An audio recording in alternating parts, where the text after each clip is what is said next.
BRSMLC दासुजो शरोएन ने हुकूमत के आला उहदेदारों पर संगीन इल्जामात आयद किए हैं।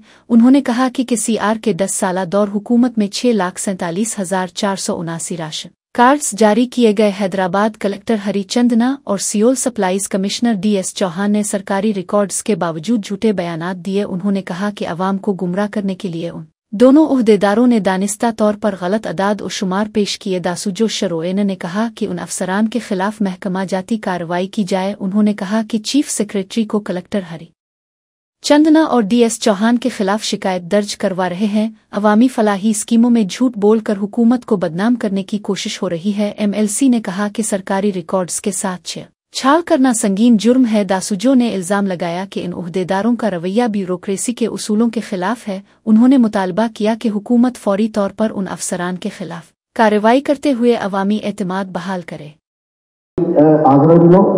మరియు మొత్తం కేబినెట్ ని ఆమె నుంచి చారిత్రకమైన నిర్ణయం ఒకటి తీసుకోవడం జరిగింది।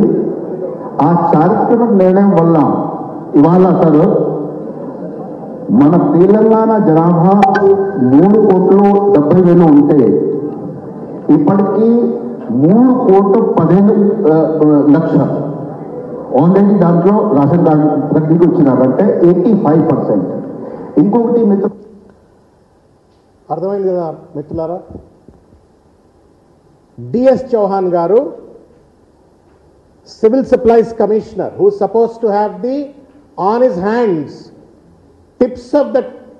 టిప్స్ మీద ఆయన దగ్గర డేటా ఉండవలసినట్టు ఒక పెద్ద మనిషి 10 సంవత్సరాల్లో ఒక రేషన్ కార్డు కూడా ఇవ్వలేదని అన్నాడు కదా। కలెక్టర్ అట్లనే అబద్ధం ఆడింది, సివిల్ సప్లైస్ కమిషనర్ ఒక IPS ఆఫీసర్ అట్లనే అబద్ధం ఆడిండు। వాస్తవం ఏంది అంటే గత 10 సంవత్సరాల కాలంలో BRS పార్టీ అధికారంలో ఉన్నప్పుడు 1 కాదు 2 కాదు 3 కాదు 4 కాదు 5 కాదు దాదాపు 6 లక్షల కార్డ్స్ను 6,47,479